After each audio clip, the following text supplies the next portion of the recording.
My name is Gabriella. I go by Gabby. I am a School of Theology online representative for the Fuller Student Council. I also do work in the Student Engagement and Success Office, and that is in the Catalyst. So if there's a tour later this afternoon and the Catalyst will be pointed out to you, there's a wooden sign that says Catalyst on it. I work full-time there, so if you ever have a question or need something or a meeting with Laura McDowell or Nicole Boymuk or are needing something from the International Students Office, you're more than welcome to stop by my desk. You'll probably see me there. And then I'm also a part-time student getting my Master's of Divinity and starting my 3rd year. That's a little bit about me. Go ahead, Natalie. So my name is Natalie. I am a 2nd year MAICS student, which means I'm getting my Master's in Intercultural Studies, if you haven't mastered the acronyms yet.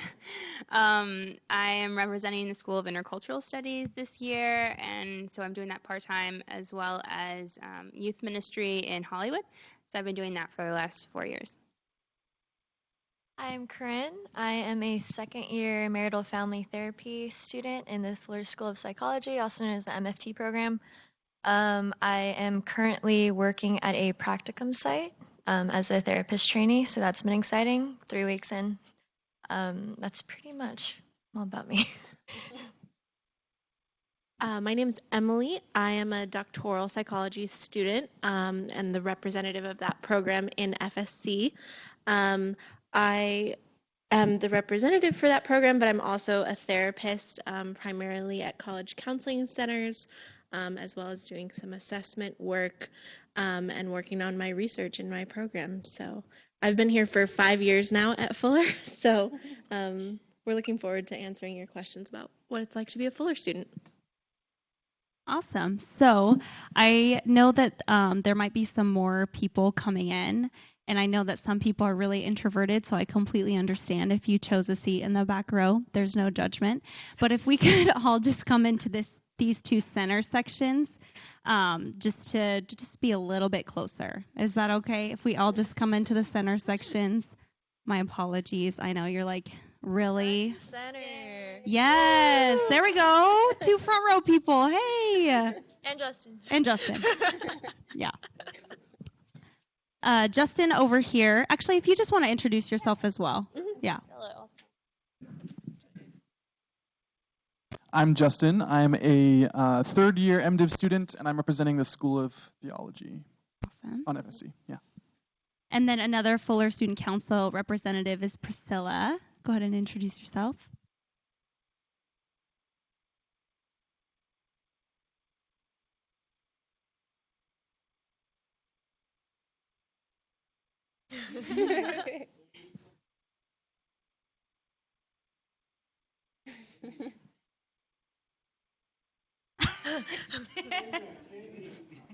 Can you represent? That's great. Awesome. Sorry? Jog. We are Kenyans. All right, I'm going to go ahead and open up the floor for any questions that you guys might have, and both of them will bring over the mic so our online participants can hear as well. And these can be questions like across the board, if it's classes or like student experience or even things to do in Pasadena. I'm a native Pasadenian, so Self-care. Self-care. Maybe I should have asked this earlier, but I'm not trying to put you on the spot. Are we moving to Pomona or not? That's my question. From what you guys know or heard. There's the board meeting. Board meeting on October. Okay, so Let's discuss our answer first. yeah. No. So as of now, the current the people who were prospective buyers of the Pasadena campus have decided they're not going to buy our campus anymore. So as of now, I believe the move has been put on hold, and the board is going to move forward in October and decide what the next steps will be. And at that point, they will let students kind of know what's happening. There will also be a town hall, like we will be hosting a town hall in November after the Board of Trustees meets. And so whatever the outcome is, you guys will have input on that and have a voice to say what you think about it, or if you have any more questions after they make that decision, you'll be able to say it there too. They have said that for sure the move, if they go with that route to move, it would not happen for the next 3 years, that it would be impossible in the next 3 years. By then you're graduated? That's right. We're all graduating. Yeah. Absolutely. Anyone else? There's a hand right there.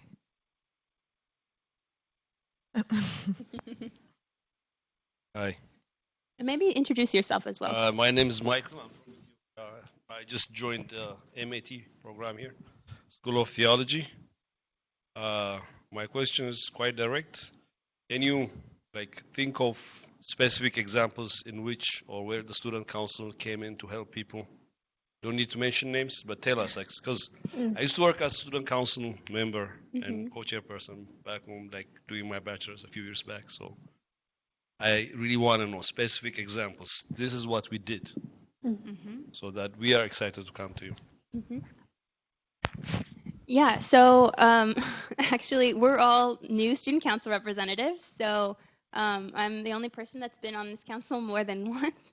But for example, last year, one of the things that FSC was a part of was helping get the Catalyst open on Sundays. So if you guys don't know already, the library is closed on Sundays. But students were asking FSC people, hey, we need a study space to go other than our rooms or other than our, where can we go on Sundays to do studying? So at the time, the Catalyst wasn't open on Sundays, and then the FSC people were able to connect with people and say, hey, we can get this open. So now it's open to students on Sunday. Another example is there were some issues with the library hours last year where they were going to close them, I think it was going to be at 6 o'clock in the evening. And we had some feedback from students where they're like, I'm a commuter student, I want the library open later. And so that was something FSC team was able to work with both the library staff and also the provost staff to make hours that were more accommodating to all of the Fuller students. So there's a wide variety of things that we can help with. We're never the solution people, but we want to help connect you to people that can do those things. Again, we're all students, and we're here 5 hours a week as FSC people, but we want to make sure that your student experience is the best as possible, and so we want to help connect you to people that can solve those answers. Yeah, so in that, even though together we are the Fuller Student Council, we're all individually representing our specific programs and schools. So for example, I will be advocating for all of the interests and concerns of MFT students. And what that allows the administration to do is get a very tangible understanding of all of the students in Fuller through this small group in Fuller that has decided to take the concerns and listen very carefully to just what's going on campus. So basically we're able to connect you to people who can implement change. Yeah, and something else, most of us also sit on faculty business meetings. So oftentimes, if faculty have certain questions about classes or student experience, they'll look to us and say, what are students saying? We're kind of the ground people to say, actually, I'm hearing this in my classes, or, just to be the voice of students. So it's very important to us that you guys are coming to us and telling us how your experience is going so that we can represent you well. But we also want to reach out to you and hear that from you as well. So. We had one question right here. Yeah, it's waiting well. Thanks, Gabby. I think this is more of a Pasadena question for students here. How did you guys find community, and what were some kind of advice you would give to people who are incoming and starting, especially here on campus? How do you find community here at Fuller? I really feel like it's going to be different per school, so maybe we could all answer. Been here the longest. Oh, okay. Well, my program is organized in a cohort model, so that makes it a little bit different. For the first 2 years, we take all our classes with the same about 20 students. So I think just being in classes, whenever you see a repeat classmate, that's one way. But I think something that is more generalizable is some sort of consistency. My roommate and I met with the two women who lived next door to us, and we just started doing a Thursday night dinner. We'd take turns cooking like something easy in the crock pot or something. And it actually lasted for 3.5 years. We met every Thursday night, and that was ended up being one of the best things about my grad school experience. And so I think it doesn't need to be big or fancy or elaborate, because we as grad students over time can kind of run low on energy or funds or things like that. But if you can commit to something somewhat consistent, I think it's really meaningful, especially in the experience of this program where people, are coming and going, and the quarter system has a fast turnover time. To have something that is always going to be consistent for you, no matter how your class schedule changes or something like that, has been really meaningful for me. The MFT program is also a cohort system. So I came in with the same 30 people who I spend 20 hours a week with in the same classes. But I would say, I think two things. One, be present and be intentional. I think my program is only 2 years long. So there was often in the beginning talk about, I'll only be here for 2 years. I'm here to get a degree. I'm not here to make friends. I'm here, I'm a student first. I don't agree with any of that. I think God has put us individually wherever we are for as long as He has us here for a reason. I think it's a real waste to just spend even just 1 year just focusing on school and not looking around and being present in the community you're in. Be intentional. That is something that I think the average human being finds very difficult to do, because it requires going outside of yourself, making the first move, right? It's not just dating, it's just friendship as well. It's just saying, hey, I'd like to get to know you. Would you like to get to know me too? I think intentionality, people who are able to be intentional and rather than wait for community, create it and create space for it, those are the people that others are drawn to.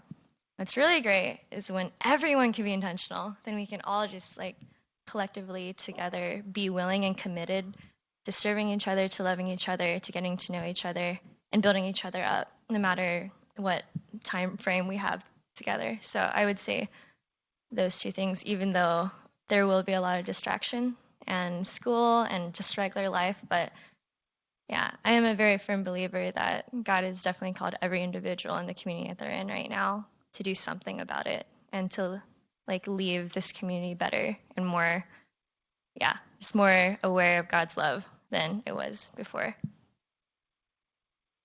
I think for me, I came in at winter quarter, so I didn't get to have this kind of orientation where you meet all the new people. And I was also a commuter.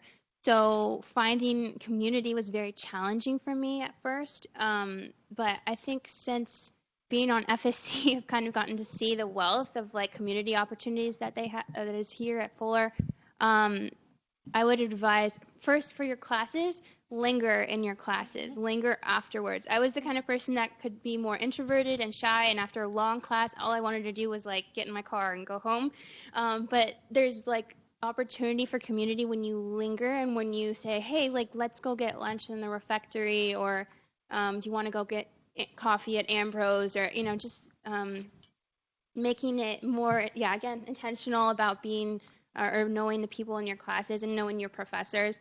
I would say it's also helpful to go to chapel. So every Wednesday morning at 10 a.m., there's an awesome chapel team that puts in a lot of thought and intention into what they are doing. And I would start to see a lot of the same faces, and then there's opportunity after to also chat. SIS and SOT, or actually all of us, will be hosting a student, all-school student lunch once a week, so that's always a fun opportunity to connect. And also the library is a really fun place, like Touchstone Point, especially when you're in the middle of finals and you start to see a lot of familiar faces and you can take a break. Sometimes you have to hide because you start seeing people and you're like, oh wait, I can't talk right now. But I've found that the library is always a fun place to see a lot of familiar faces and kind of build community there. But also, yeah, it takes intentionality. It takes ownership of this space. To create community is really important. Oh, student groups are also another opportunity.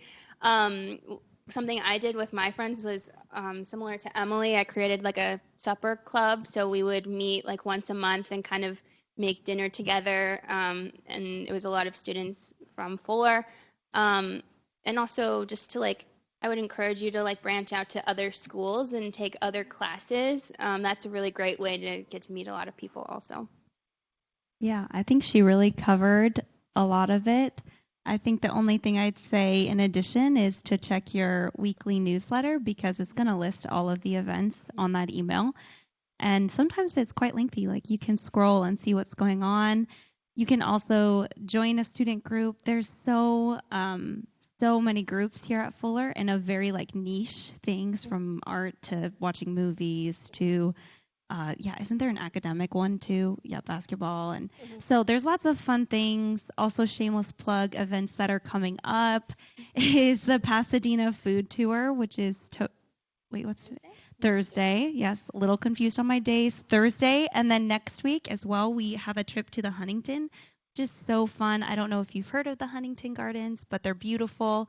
And then I know we're talking about arranging our rides are already arranged there, but as far as coming back, because that will be the first week of classes, and then there's also a back to school barbecue, so you can really kick off the year. And then the last thing I would say is just give yourself time. I just think for any of us, we can't really go deep like in 2 weeks or a month. I've lived here for 2 years, and I'm still discovering like those close-knit long-term friendships. So just give yourself time for that to happen. Yeah. May I add something, Gabby? Absolutely. Yeah, I just wanted to say something to the international students, and especially concerning community, because we feel kind of disoriented at first, but there are also groups already established. The faculty talked about the different centers, like Central Latino, there is a Panel Center, but there are also other groups for fellowship. And they meet and have fellowship together, like praise. I have seen the Asians do that. We do that. The African student at Fuller, we do that. And so align yourself with a group that really touches you, and that will help you. Those people who are there already are at Fuller, and they will help you get connected to other people. It also gives you a base on where to launch yourself. Thanks. Yeah, I think, whoa, that's really loud. Say hi to the person that sits down next to you in class. It can really, like, that is the best place to start is asking how their week is going, asking what they thought about the homework. Don't just sit and look ahead and, like, get ready for class. You'll really want to sometimes to, like, not have to interact with anybody. You'll really want to, but I would encourage you to, like, look around and say hi, and then ask a follow-up question. And then church on Sundays. I find it helpful to have friends who don't go to Fuller for my sense of community as well. So church on Sundays has been important. And I think we have a question. Do you have a question? This question, I'm Lauren. I'm an MDiv student. I also work full-time. So my question is mostly for Gabby, but of course you can all speak into this from your point of views. What is a healthy balance of work and school? Like what is the rhythm that you personally have found helpful, and what would your advice be to someone who's trying to find that rhythm? Give yourself grace, and as I think we talked about it before, you're also a mom, which all the power to you. You're amazing. For me, I would say I am really committed to my own workout. That's like where I don't have my phone. I know that sounds really silly, and I probably sound a little bit basic for Southern California, but I do have a yoga studio that I love to go to, and I'll go to that at least 5 times a week, and that's kind of my I can get out all that stress. And then I would say find the people that you can process your schoolwork with, because I don't know if that will be your work community for anyone really who's working. But yeah, for me, I found a few people that could help me along the deconstruction. And then I also just had to learn, and I'm still learning how to say no. And it's really hard because I am a bit of an extrovert, so I love to hang out with people. I love to grab coffee, and I love to go to events. But I find myself more just seeing how much I just need to be okay with saying no and not feeling the guilt of that, and knowing it's just a portion of my life. And then afterwards, it's just not worth my health going down, because as you'll see throughout your academic career, it wears on you. It's like lifting a weight, and even though it's the same amount of weight, like, sorry, this is a workout comparison, I realize the irony. But if you're lifting the same one for a while, you just get fatigued. So I think it's super important to take care of your own mental, physical, and spiritual health, because once those start to go, you'll realize your attitude and everything around you just seems to be a lot more dim. So yeah, does that help? And I'm not perfect. I haven't found the perfect balance. Class load. I do 2 classes a quarter, and sometimes, like in the past year, I've done 2 classes that were pass-fail. So I know for MDiv students, you have about 6 to 8 classes that you can take for pass or fail. Did your advisors let you know? No. Okay. So MAT and MATM have a different number, but you can essentially, when you register for your course, in the drop down, after you've like officially registered, if you go back to that page, you can click a drop down and say pass fail, and then your professor will not know that you are taking their class pass fail, which is kind of nice as well, but it just means you'll either get a P or an F on your transcript, and it doesn't affect your GPA in a way that's positive or negative. So it's really helpful if you're finding yourself a bit burnt out. But I've been taking 2 classes for the last 2 years, and I'll continue that as well. So it is doable. You just can't finish all the reading, and that's okay. And then I know what was mentioned earlier is getting in a study group. That's great. And then just being realistic with your professors. I probably over communicate with my professor about like, okay, I'm really sorry, this assignment is just not going to be in on time. Can I get an extension? And more often than not, the professors just want to see you succeed. So they're really good about that. And you'll notice the ones who aren't okay with it, and you'll just be good about that. But there's definitely wiggle room and lots of grace. Anybody else? Yeah, I'd like to say one thing to that. I think I'm not in the School of Theology, but this is something that was communicated to me, and I did experience while taking some theology courses. When you're studying the Bible or anything within like faith, sometimes it's tempting to use that as an excuse of not actually seeking God in just like your day-to-day life. Taking the Old Testament and New Testament, I was like, well, I'm studying the entire book of Jeremiah right now. Like, I got in the Word, like, can feel good about that, but really, like, I was really stressed out and not genuinely seeking out fellowship with both God and others. And I think being in a possibly, a long-term, track in theology, I think there might eventually come that temptation of just not, what I mean? So yeah, I think that goes for everyone. I constantly on a monthly basis have to really reevaluate where I'm putting God in my life during my time in grad school, because being a 2-year program, it's very, very escalated. Everything is very tight schedule-wise, and I've learned that I really have to commit to like setting aside time, highly specific time, to solely invest in my relationship with God over other things, or else the burnout happens real quick.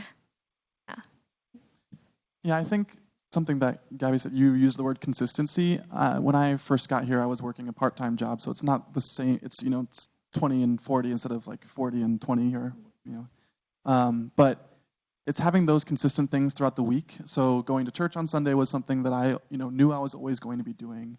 I tried to have a consistent bedtime. I tried to have a consistent wake-up time. I tried to keep certain things in my life regular so that I knew where I was going to be at those times and knew what I needed to be doing, so that then homework, if I didn't get it done, I said it's okay. I have to walk away from it now. I didn't get it done.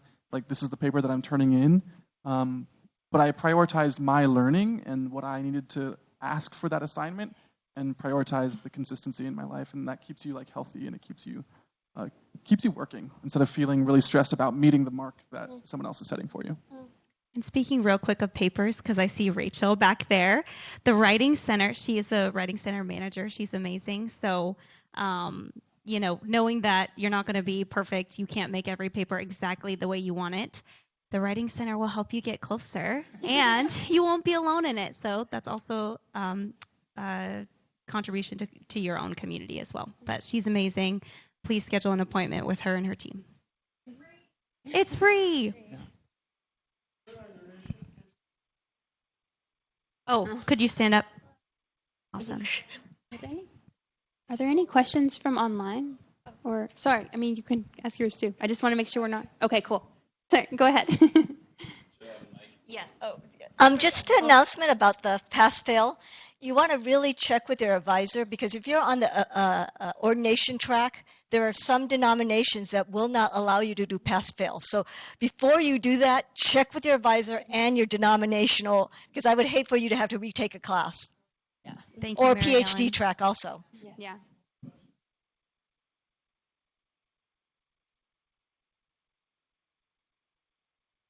I'm curious, for commuter students, are there some days regarding student life that you'd recommend being on campus? So chapel Wednesdays was our speakers usually on Thursdays for some reason, or I'm just trying to navigate that with the work schedule and wanting to be present for the life, but not being that close. So Mm-hmm. I think a lot of things are on Wednesdays. I'm struggling to think. A lot of classes are on Tuesdays and Thursdays, so Yeah, that's kind of annoying. Yeah. Yeah, Real Spirituality is they'll have some films for free for students. I think those are on Friday nights. It's kind of spread out. Yeah. Trying to think of. I would think the largest, the lecture series that happen, there's the Peyton lectures, missiology lectures, those are probably going to be a Thursday, Friday, Saturday thing. But as far as regular student life, Tuesdays and Thursdays have the most classes scheduled. So you're going to see probably most of your friends, future friends, on Tuesdays and Thursdays. Yeah. But Wednesday is really fun too, because chapel. So that, and our all school lunch. So if that helps. Can I chime in? Absolutely. I was a commuter student actually for a little while at the beginning of my program, and I think you also don't need to feel bad about trying things out, because at first I was like, I'm going to be so efficient and block all my classes, very close together, but I realized I can only absorb things in lectures for so many hours of the day, and it actually in some cases worked better for me to do partial days, but then purposely plan it so that I was missing traffic, or kind of build in certain study times or community times while I was on campus, to kind of fill up those down periods.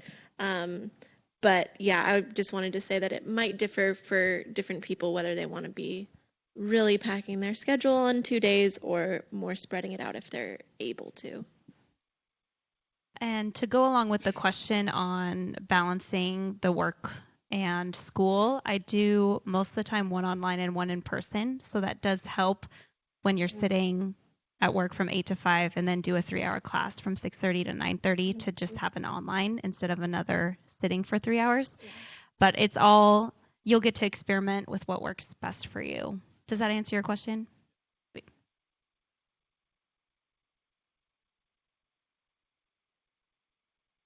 Mine is a question/suggestion. Are there Bible studies for students to conduct on campus? Are there Bible studies for students to conduct on campus? Yes. So it kind of depends on what you want that to look like. You're more than welcome to register and create your own student group, and you can But call it. currently, are there any? What was that? Are there any currently on campus? Yes, there are. Okay. I don't know all the names. A lot of Okay. them are, well, some of them are ethnocentric, so it'll be like Chinese Student Fellowship or African Student Fellowship Okay, no problem. or Korean Student Fellowship. Okay. So it kind of just depends what you're looking for, and you can find all of the student groups online at the quad.fuller.edu. And then under student life, I believe, you can check out all the student groups. And if you're seeing something there that you don't know, usually there's a description of the group and what they're about. But if you want to start your own, we would love that. And you I'd can like also to. register for a group. I've been doing it for years at another location. But since I'm here, I can even do one for specifically Armenian students. Yes. I'm yeah. a multilingual person, so I can speak several languages, including Armenian. That brings up another question, if you don't mind. Of course. We used to have a very nice bookstore called Fuller Bookstore. Archives bought it, and they moved to Fair Oaks, I believe. And now we have Ambrose, which is basically coffee and mingling. Is there a bookstore coming up on this campus at some point? Or can you push that with management, administration? You want to push a bookstore? Suggestion. For sure, yes, absolutely. And we can definitely raise that in our Fuller Student Council meetings. The Fuller, as it stands right now, I don't know, since they're so focused on, where's Fuller going to be, I can't imagine in the next 3 years that a bookstore will be in person. Although I know they're trying to get an online store for at least some of the Fuller apparel, but I haven't heard word about whether or not that's going to be happening or a deadline for that. Yeah, I think most students buy their books online on Amazon, or if you guys are connected to the Chang Facebook group, a lot of times students will post books on there. Also, people will post about books on the Quad. If you guys haven't checked out the Quad, please do. There's so many resources on there, and I don't think students use it enough. But oftentimes there's like a classifieds page, so people will post their books on there. Or even if you're looking for a particular book, you can post on there like, hey, does anyone have this and this for this class? And usually some people will respond. And I know for myself, before I ever buy a book, I first go to our library's website and look it up, because we have quite a few books that are available on e-reserves, which means as long as you have an internet connection, you can actually just access the free copy of that book. So I've probably cut the cost of like my book cost by half at least during my time here. So always check there first. Yeah, and sometimes even copies like tangible books. Yeah, if you're Like going to be on campus, they have a lot too that are on reserves, which means you can check them out for like, I think it's 2 hours at a time. You can't take them home with you, but they're available in the library, and so that helps. Really great tip. If you're like writing a paper and the book is on reserve because everybody in the class wants to check it out in the 2 hour window before the library closes, and you get to take it home overnight and bring it back first thing in the morning. Yeah. And that's something I do a lot. So that's you. That's me. You're taking them. And also, to add to that, you can also print the pages you want and then go with them, and you don't have to carry the whole book. Also, if you're buying things on Amazon, you can click the used books. They usually are very cheaper than the whole.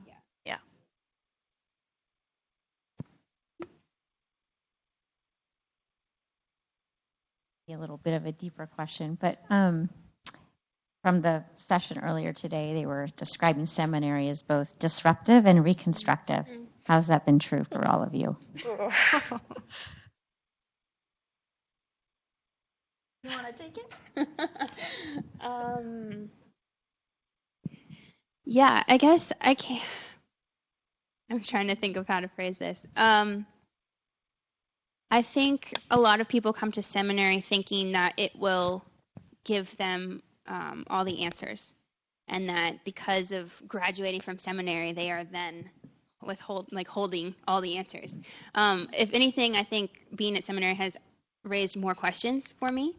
But I think in the way it's reconstructing is because our professors are trying to help us think in such a way where we can navigate those questions a little better. There have definitely been things that have come up for me that have been painful, because all of a sudden the things that I'm learning in my class, I'm now looking at my current church context and saying, we're not doing this at all. Like, how do I hold these two things in tension? How do I not get frustrated with my church and what they're doing? Or how do I not, push back with my professor and say, like, that's not the case, So there will be points of tension, but it's helpful to know, like, all of the students are going through it together. Our professors are there to help us, like, in spaces where we're having tension. We have a wonderful chaplain team that's also there to help us navigate things, spiritual things. And so, I think it makes you realize how much you don't know and how much there's still to learn. But it's nice knowing everyone's kind of in the same boat. Can I say something? Mm-hmm. Yeah. One of the things that I found seminary students wrestle with, especially if you're coming from a ministry background, is the spiritual and the academic. Like when we are doing ministry, hallelujah, we are going to heaven, and that's good. But then you come to class, it's purely like academic, and you're dealing with maybe a text in the Bible, and you're like, no, it doesn't mean that. So learning how to critique and at the same time retain your faith, that can be a little bit contentious. And I think that is where we are deconstructed. But the good news is that if you keep the focus, you're also reconstructed to now do constructive work on your theology. Yeah. Thank you. Can I add to that? I was thinking, too, in terms of student experiences, I think differs between the schools, but for all three schools, what we came here to study is very, very personal to us in a lot of ways. It's either our faith, our culture, or, our story in terms of SOP, and those aren't really dichotomous. We're all kind of re-examining those while we're here at Fuller, and so I think that that's what people are referring to a lot when they mean disruptive, but that can mean a lot of different things. It doesn't necessarily result in turmoil. It can also just mean that the re-examination causes you to define the things you already came in with in a much different way by the time you leave. So I came in knowing I'm a Christian and I want to be a therapist, and I'm going to graduate saying those same things, but it means something entirely new and much more expansive. And even though the process is a little bit uncomfortable, I've found it to be really, a very helpful and beautiful thing, because it's allowed me to appreciate a lot more about those three elements of life. Yeah, I would say a big disruption is just coming to seminary and realizing you're not all that. Because there are things, like for me, that I will never be able to understand of someone just sitting right next to me. There are things that they understand not only about their cultural backgrounds, but like their experience with God is completely different from mine in many ways. And in that humility, in that disruptive humility, I feel like you either have to choose to remain kind of like prideful and wounded by the reality that, yes, we're all educated, and yes, we're all here in higher education, but there's so much we don't know, or you can embrace that and be even more open to learning, not only academia, but again, like tying back to community, the different stories of people around you. Because, yeah, I think Fuller, especially the way it's run, has created a space where we can all safely understand and recognize how little we know and be able to take that together and share so that we can build each other up collectively, whether it's through culture, through vocation, through denomination, all of it. So I'd say the most disruptive thing is a forced disposition of humility. I mean, they all had wonderful answers. I would probably say the same. And I think if you were to ask yourself this question, even after your first quarter, you'll find that it's kind of hard to put it into words what exactly deconstruction means, because it's going to mean something different to you. For me, it was a lot of lament. Luckily, I had a sister who went through her MAT and who had kind of gone before me and worked through the lament or the anger or the emotions that come up, because it's kind of what I've heard professors say before is like you come in with this container of what you can hold and what you can believe, and then what you learn, it shatters it, but then you kind of learn how to rebuild that container that can hold this new information. And so it's just a process. So again, I would say find someone you can process that with in a really safe space. And it's okay if it's not necessarily Fuller people or like your classmates. Definitely do what feels most safe to you, because they're very vulnerable things when we talk about our beliefs or our values or where we come from. And so, I guess finding a person that you really feel okay processing these things with is good.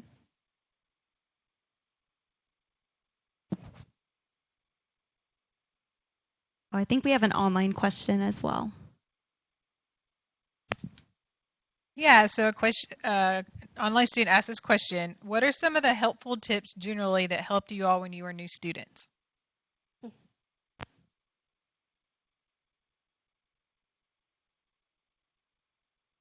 Like in anything. Try to meal prep. I've spent way too much money because I wasn't planned enough to bring meals, even though I spend like 12 hours on campus. So yeah, definitely try to take care of your daily needs in a way that is economically responsible. But the food here, I will say the refectory, very, very affordable meals. Quality. There are street tacos on Thursdays. Very affordable. Would get them. They're really good every week. Yeah.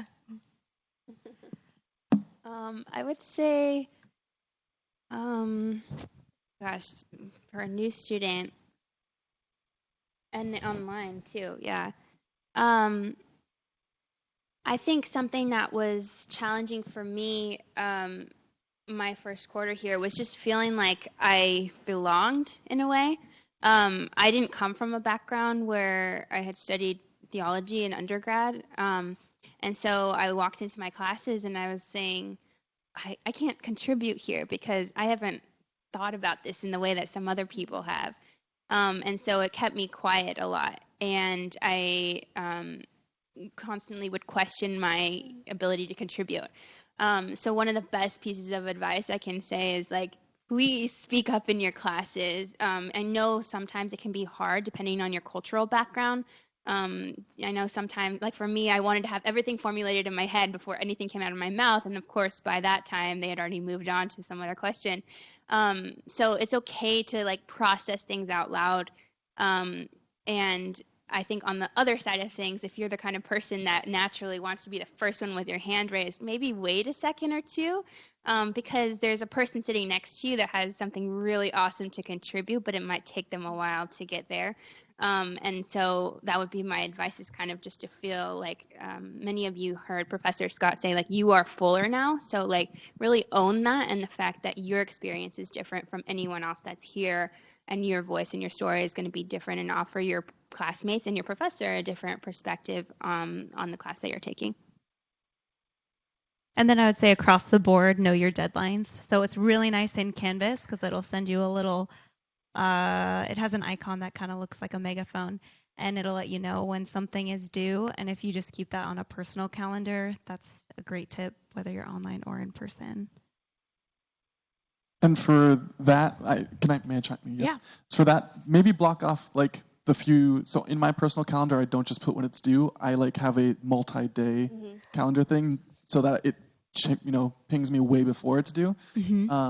But my advice would be, say hi to the people next to you, get coffee with your professor, and Well, I don't remember the other one. It's fine.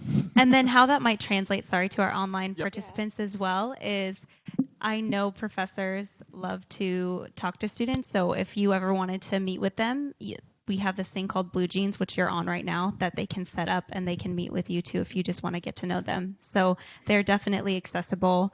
Really, a lot of the larger events too are also accessible through Blue Jeans and our online. Rachel was going to say something.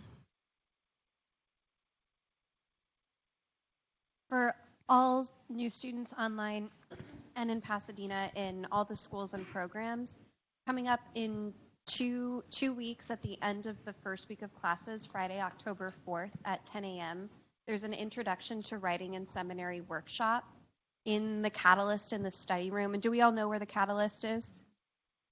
No, I got to know. Okay, it's almost directly across from us. It's one of the houses over here. It's the student common space. There's a little sign over the front porch. It says Catalyst. In the back right-hand corner, that's the study room. That's where the workshop will be. It's also accessible live online through Blue Jeans, so you can participate in the same way you're participating now if you're an online student. And that workshop will also be recorded and then posted on the quad if you're not able to make it live. So if you're looking for tips, ideas, additional resources related specifically to your academic work, to getting things done in class around time management, around study skills, reading tips, organizing and structuring papers, all that good stuff. That's what that intro workshop is for. So it's Friday, October 4th at 10 a.m. And you can just show up if you want to, or you can register for it on the quad at the Writing Centers page. We're under the Student Life tab, just so I know you're coming. There will be breakfast. Something I was thinking about too for online, and Laura can correct me if I'm wrong, but I believe they do groups based on geographical location. So if you're looking for community in your neighborhood and there are Fuller students that are fairly close by, Laura and McDowell can help you find those people and connect with them, because I know it can be hard to feel connected to the Fuller student body when you're in different places throughout the world. So I would encourage you to connect with Laura on that. I remembered my third piece of advice. Know your question going into a class. Read the books that they are asking you to read in conversation with the question you have going into that class. When you're writing your papers, do research on the question that you came into the class for. Don't only be receiving the professor's point of view during the class, but go in with your point of view with a specific question you want to ask. And if you're not learning much about that question, go along a little bunny trail and pick up some other books, some other articles, follow the citations and articles you're reading, and do your own study to fulfill the reasons that you're here and the questions you're having in your classes. Question over here.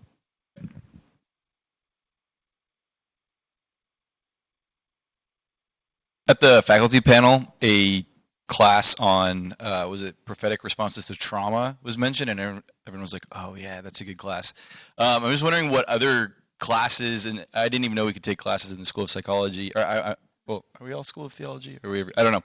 And intercultural studies, and that we can do that. Are there some of those classes that you're just like, you need to take this? What are they? There's a lot of good ones. Yeah. Also, I actually don't know about the SOT students taking School of Psychology classes. I don't know if that is a common thing because of accreditation, but I know that SOP faculty will teach classes. Did you have an answer to that? Was an advisor. Yeah, it'll say on the ECD if it's open to all students. There are a few, but there are. I guess it's on? Okay. So there are some SOP courses that you can take if you're not an SOP student. I've done that myself. You just have to look out for them. It's usually listed in the ECD, which is the course description, on the class schedule page. Forgiveness and reconciliation is one of them. I did one on family systems, and I think there's a couple more. You could ask your advisor if you don't know how to even seek that out, and they'll be happy to help you with upcoming quarters. Right off the bat, the one that I can think of, and I'm not just saying this because I am a woman, but Women in Church History and Theology with Dr. John Thompson. He actually retired, but word on the street is he's going to teach it again. So I highly, highly, highly recommend that class. He's an incredible professor, and I learned so much about myself about women in church history. So it's a great class. There's also like a side group that meets that came out of that class, and we just have great discussion. It's kind of one of those classes that birthed a great community for me. So happy with that one. And emerging adult spirituality, yes, with Steve Argue, great class. I had a lot of fun in that one too. And that one is one where he is very interactive. So you're not just sitting in a lecture for 3 hours. It's very much discussion oriented. Very fun class, and you learn a lot about our own context, being millennials and whatnot. So, women in church history and theology, emerging adulthood. Emerging adult spirituality. There's also this School of Theology class called Ethics of Life and Death. It was a really great mix. School of Theology, but School of Psychology students will also be able to take that. But it was a really, really great. Erin, how do you pronounce her last Erin name? Dufo-Hunter? Yeah, I Mhm. hope she's teaching it again, but it basically goes over a lot of topics that we as people typically don't get to engage with, but are very real, like the death of newborns, grief and loss, ethics within all these very difficult categories that we aren't really given space to talk about. And she really creates an atmosphere of like safety and participation. So I'd really recommend that class. I just wanted to chime in and say I would recommend either finding faculty that you really click with and enjoy taking classes from and ask them what else they're teaching. That's a great way to pick classes because you've already had a good experience. But also don't be afraid to, like you were saying, Justin, like in a way follow your interests. So I'm getting my MAT, but it's in conjunction with School of Psych stuff, so I'm not as much into, historical theology classes, but I love all the ones that are more about intersections with modern American culture. So I've taken theology of film, theology of TV. I'm going to take theology of fiction, and I took the history of the American church, and all of those I was really excited about them because I knew going in that they had some sort of connection to other questions that I was asking, like you mentioned, Justin. I think for me, both of mine are SIS because I'm a little biased. But I took Urban Immersion with Dr. Jude Tiersma Watson. It's a summer intensive class. You meet for 1 week during July, and you get to go into downtown LA. And we went throughout the city and got to see different spaces and places. And it was just a really fun opportunity to take the classroom out on the streets and see a different aspect inside of LA and think about the urban city environment in a different way. And then the other class I really enjoyed was Missiological Hermeneutics, which is a very long title, but basically reading the Bible through the lens of mission. And that's with Professor On. And I just really enjoyed, it was a completely different way of viewing and seeing the Bible and reading it. And we had several theology students or SOT students that were in that class that really enjoyed it as well. So definitely one of those classes that can branch the divide. I think there was a question right here, and then in the back as well. I love the fact that Fuller has, is very focused in the 3 different disciplines. But have they considered coming up with a degree that's mixing theology and psychology together? We're working on it. I think it is also a little bit tricky. We try to have the classes that have like an overlapping interest, like you were mentioning, but for the 2 psych degrees that we do have right now, there's very strict accreditation things involved with being on track to become a licensed therapist, because our School of Psych licenses us not just to be Christian counselors, but psychologists in any capacity. And so I think because we already have to follow certain guidelines in that respect, those degrees would probably stay the same. I'm not sure what it would look like to totally combine, but I'm hoping that there's more classes that we can at least take that overlap. Yeah. I don't know if there's any development on that. Oh, Yeah. also, this is a side note, but really important if this doesn't come up. All SIS, and SOT students, if you're seeking out therapy services, you can go to the Fuller Psychological Family Services and get therapy for, if I'm correct, around $10 to $15 per session. $20 It's per 20. session? 20. $20 per session, which is incredible because sliding fees usually start at 80, around 80. So I think Fuller does a really great job in that respect in providing services for SIS and SOT. SOP students, you can talk to me later about that because we unfortunately can't receive therapy at Fuller because of conflict of interest and dual relationships. But yeah, we can talk more about that. I think this will be our last question.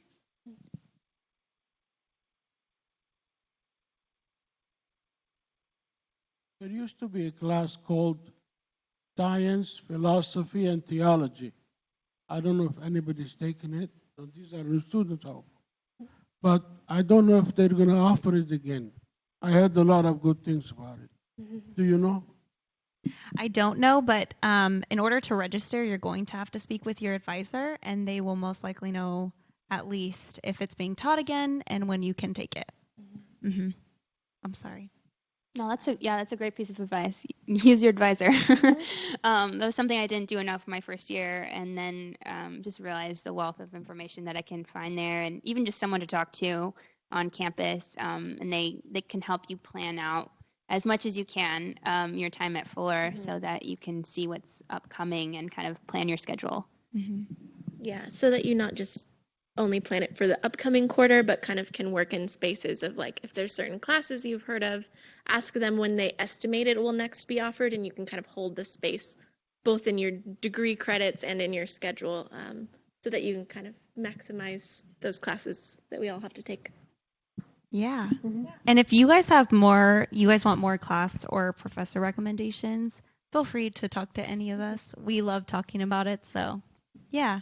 I think that's all the time we have for it because there are things that are going on right here at 2 p.m. Oh. And if you have any additional questions, you can email us at fsc@fuller.edu and ask any questions or concerns.